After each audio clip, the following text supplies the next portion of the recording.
Let's get you the latest updates coming in from the Supreme Court. After 3 years, the issue of Article 370 is back in the top court. This is a bunch of petitions challenging the abrogation of Article 370. The Supreme Court, in a big update that's come in, has fixed August 2nd as the date of hearing all of these petitions against the scrapping of Article 370.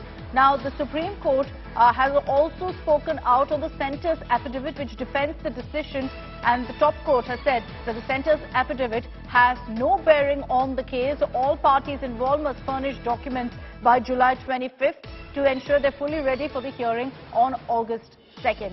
Now, the Supreme Court has made it clear which direction really they'll hear this matter, saying that this is clearly a constitutional question now, which was expected considering that right now it's a 5-judge constitution bench that's looking into this particular matter. The Supreme Court has said that the affidavit filed by the centre 2 days ago, in which they've reportedly said that we're giving the factual ground situation in Kashmir, the Supreme Court has maintained this has no bearing on the current case because it's a constitutional question and they will look at it only from that angle, not on what is the current situation in Jammu and Kashmir. They will only look at the validity of the government going ahead and taking a decision like that of abrogating Article 370. So after 3 years, the debate over Article 370 resurfacing in the Supreme Court. August 2nd is when the hearing will take place. By July 25th.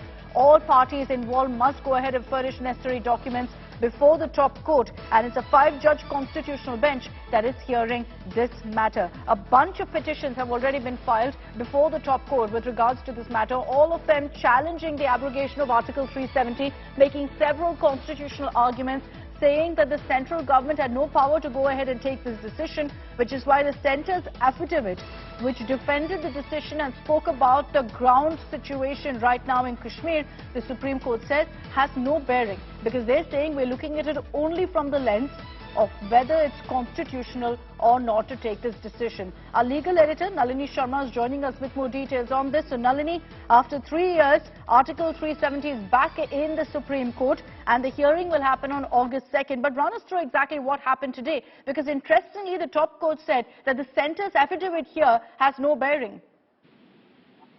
Absolutely, Akshata. And not only the hearings will begin on the 2nd of August, but from the 2nd of August, there will be day-to-day hearings before the Supreme Court, which means on a daily basis, the Supreme Court is going to sit and hear this matter. And what comes as a big setback to the centre, the Supreme Court has said that the affidavit was filed by the central government last evening, in which they had given the latest update about the situation in Jammu and Kashmir after the abrogation of Article 370 will not be taken into consideration, essentially because what is pending before the Supreme Court is a constitutional question, and the centre has only presented a factual position about what the situation in the region right now is after the abrogation has happened. Remember, Akshata, in yesterday's affidavit, the centre had told the Supreme Court that the situation has improved drastically after Article 370 has been abrogated. There have been 0 cases of stone pelting that have been reported in 2023 in comparison to almost 1,700 cases that were reported in 2018. So there is significant improvement. In fact, even the financial situation of G&K has improved because of the large number of visitors that have been able to visit the area after the Article 370 was abrogated. And lastly, the centre has also said that the terrorist organizations and any kind of organized crime in the state right now is at an all-time low. And after 3 decades of turmoil in the region, the state is finally learning how to grapple with peace. So keeping all this in mind, it comes as a big setback that Supreme Court will not be taking into consideration how far the situation has improved after the abrogation of Article 370 really happened. The Supreme Court is going to look at the limited aspect as to whether or not the abrogation was done in a constitutional manner and whether it should have been carried out by the centre in the first place. So any kind of consequent repercussions will not have any impact on its hearing before the Supreme Court that's set to begin on the August 2nd right now on a day-to-day.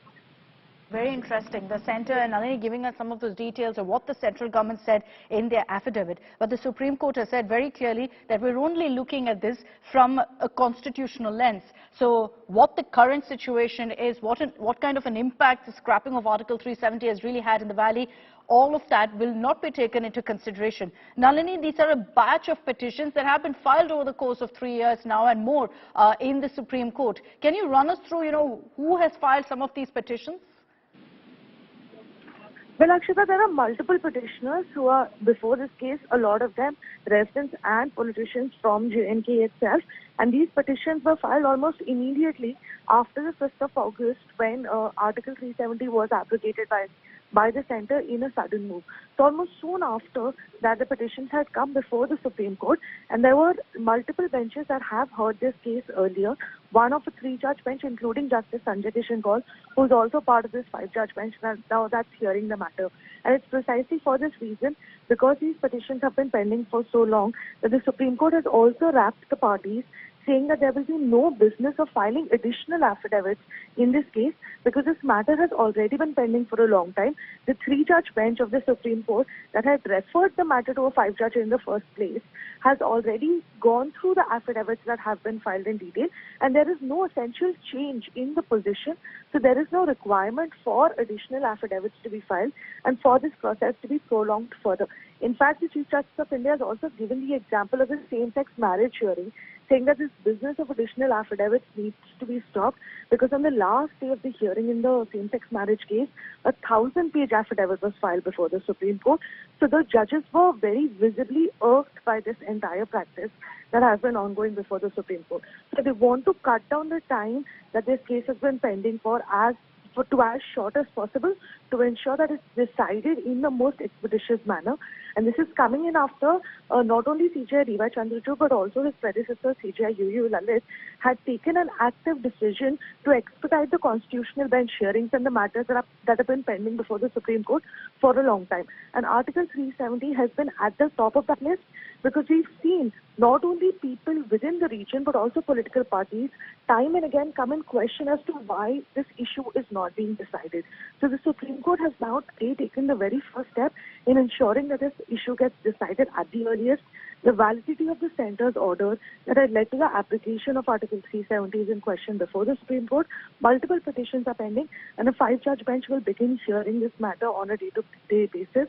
From the 2nd of August, it's going to be an expedited hearing, we can expect, and hopefully as early as possible we can expect for this entire issue to be resolved before the top court of the country.